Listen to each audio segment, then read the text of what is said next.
I think most people don't know the legend of the people that live in the underneath. I think its history would explain why things happen the way they do in Gray Hills. A lot of mystery shrouds the small city. For the most part, it's outsiders that seem to witness the supernatural. They see figures emerge from the darkness, the tree line revealing a dreadful, mystifying world. There's a reason for that. One that makes sense. And that is because of the people that live in the underneath. Originally, before Gray Hills was modernized, the town was much smaller, a population of mere thousands. And during the Cold War, many feared of nuclear holocaust. It was all over the media. Constant reminders of how fragile our civilization really was.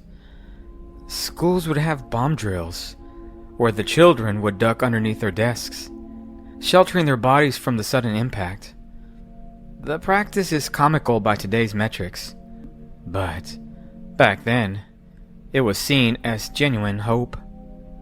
It was because of these drills that one teacher, a man by the name of John Glass, came to a revelation, one he thought would save his townsmen. By observing the way children crouch underneath their desks, made him think of animals, ones that would burrow deep into the soil to shelter away from predators. That's when he thought of the caves. He suggested to the community to build bunkers deep in the caverns nearby, equip them with enough food for a year. This way, they could hide there until the threat of nuclear winter passed. Back then, being a doomsday prepper wasn't seen as something to ridicule. Instead, he was applauded for his suggestion, especially since the town already had the perfect location to start construction. The cave systems from the abandoned mines. They dug deep, unburying the lost memories of workers from the past, finding tattered clothes and personal belongings. The construction workers would find small journals written from the once miners, documenting their daily lives, the grind of the coal, desolating their very souls. The construction workers found many things in common with the miners. They felt empathy for their lives. Though, what they felt more passionate about was the bewildering calling from the caves. They couldn't understand it, nor did they even question the sensation. But a symbiotic relationship was forming between the men and the darkened caverns. One by one, they began to feel an impulse to delve deeper. And soon, many of them began to disappear. There were no screams or dire pleas. The men voluntarily went further into the depths, dissolving into the void that was the caves. The town doctor diagnosed the whole event as nothing more than a bit of psychosis, that the men were of weak mind, and the project pressed on until completion. News spread of a possible attack by the Soviets. Looking back in history, you would understand it was merely the release of Sputnik. And John Glass pleaded with the mayor to initiate a trial run of the new bunkers. It didn't take much to convince the mayor that this was the right thing to do. And he set off the town sirens, urging for all citizens to head to the bunker. One by one, all of the innocent town people entered terrified from the impending apocalypse, all too eager to shelter away from the nuclear blast. The mayor and John Glass observed from afar, tracking the seconds of how long it took them to enter. Once the drill was done, the sirens were turned off, and the mayor spoke over several head speakers that were placed secretly in every room. He told everyone that this was just a drill, one that needed to be done in order for them to be prepared for when the real threat came knocking at their door. John Glass stood in front of the caves, waiting with bated breath to measure the reactions from his neighbors, trying to get a glimpse into how they felt. He needed to know if this trial run was a success. Though, after the heavily sealed door was opened, a grim reality manifested itself. The mayor and John stood at the entrance waiting, counting the seconds as an empty chamber smiled back at the both of them, because no one came out. Silence engulfed the bunker. Not a sound could be heard. Well, Not until you stepped inside. And that's what John did. He entered confounded of why there weren't people running out, elated that this was all just a drill. He aimlessly wandered around the small entrance, his eyes bouncing from wall to wall, searching for any signs of life. He called out to anyone, but there was nothing. No response. His community was gone. He scratched his head for several seconds, pondering to himself how this was possible. Perhaps the people escaped through some back door. Maybe they wanted to get as deep as possible, away from the blast. So John searched around as the mayor and several officers stood at the doorway, all too timid to enter. They understood something was not right. The teacher looked through every room, constantly yelling out to anyone, hoping someone would respond. He was at a loss. He felt small pricks of fear slither across his skin as the hairs on the back of his neck stood firm. He didn't know why he felt so uneasy. He then picked up on a vague smell, one that stung his nose. He scratched at his nostrils trying to recognize the scent, but couldn't place it, though it was familiar. He looked around trying to detect the source. He believed it was coming from behind the bunker walls. The intense odor emanating from the depths caused his stomach to turn, and he knew he had to leave. John turned away, ready to sprint out of the bunker, and that's when he heard it. A faint voice calling for him. A voice from behind the wall. Hello? John whimpered out. Whispers continued flowing from behind the 5 feet of layered concrete. He couldn't make out what they were saying. It was muffled. He thought perhaps it was his townsmen, trapped somehow behind the walls. He crept closer, dragging his feet, all too aware that something ghastly was unfolding. He approached the stainless steel wall and stuck the side of his head up against it, pressing his ear as much as he could. The cold from the steel plate erupting a shiver down his spine. The voice was a bit more clear, the words cautiously forming, and he then recognized the voice. "No," he muttered out, eyes widened with astonishment. That voice, he thought. It couldn't have been him.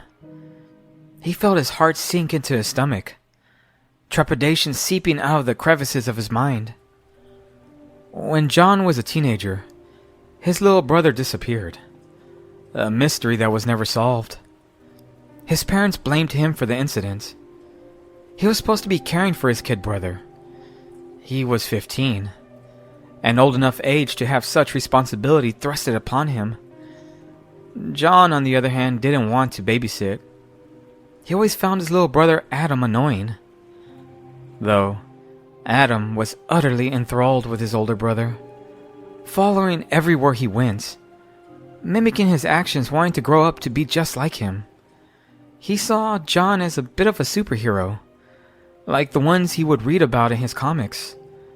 The only thing missing was a cape. So whenever his older brother told him to do something, he would listen. Their parents were out of town for a convention. They told the siblings that they would be gone over the weekend, enforcing the idea for both of them to behave.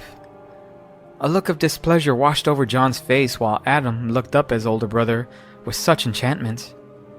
John wanted to spend that weekend with his new girlfriend, Jessica, someone he had been in love with since the 3rd grade. And now Adam stood in the way of such pleasure. So the big brother told his kid brother to stay home while he went to the park to see his girlfriend. Adam was disappointed, since he wasn't allowed to come, but he complied, respecting his superhero's wishes. Besides, Adam was all too enthralled at this time with his new imaginary friend, one that would whisper to him whenever he was alone. John knew about the whispers, but didn't think much about it. Figured it was his dumb little brother being silly. So as John stepped out the door, consumed by thoughts of Jessica, Adam told him that his imaginary friend wanted to play at the caves. John didn't give it much thought, the words wisping into one ear and out the other. He then told his little brother something he would come to regret for the rest of his life. "Knock yourself out." The date was perfect. He had gotten his first kiss, and thoughts of Jessica's pouty lips swirled around his mind as he gleefully walked home. Though, his blissful night would be soon interrupted. Arriving home, he quickly realized how quiet it was. All the lights were off, which John thought was weird since he knew Adam was afraid of the dark. He called out for his little brother, panic in his shivering voice. He ran room to room but only found emptiness. No signs of Adam. John felt his skin crawl as he checked every hiding spot that he knew his little brother loved to use. Eventually, he phoned for the police, and a citywide search was conducted, but Adam was never found. Now, John stood in a barren bunker, listening to a voice that sounded a lot like his missing brother. "I forgive you, John," the voice told the defeated man.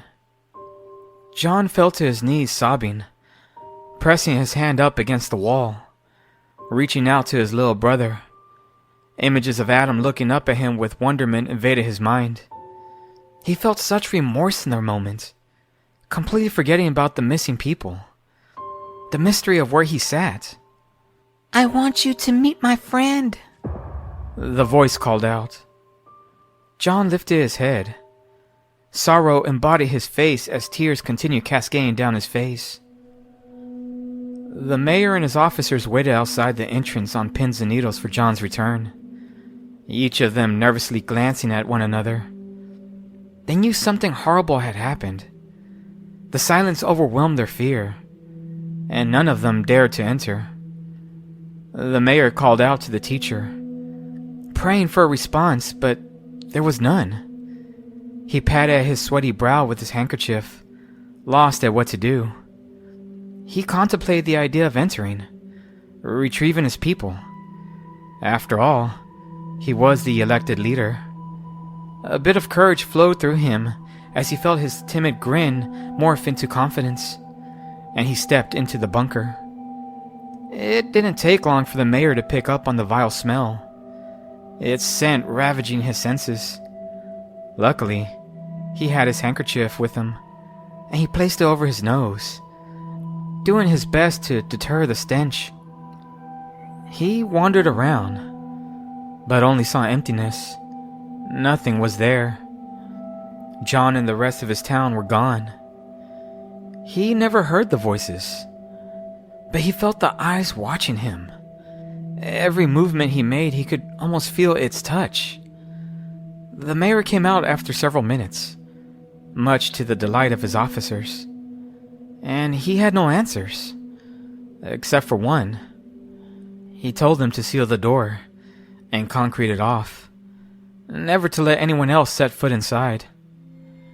It took a while, but the town slowly rebuilt itself. People moved in, and stories of the caves became nothing more than folktale, something you tell your kids to scare them on Halloween. This was only a part of the story when it comes to the people that live in the underneath. You see, the miners that used to work there heard similar voices. They felt eyes watching them. But even more bewildering was they too would smell that horrid stench. Though, that's a story for another time. There's plenty to tell when it comes to Grey Hills. What's the point to all this, you ask?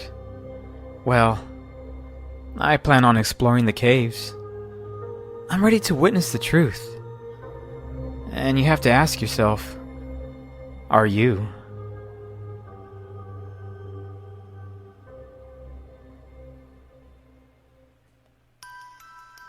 Hi guys. As usual, thank you for listening to my story.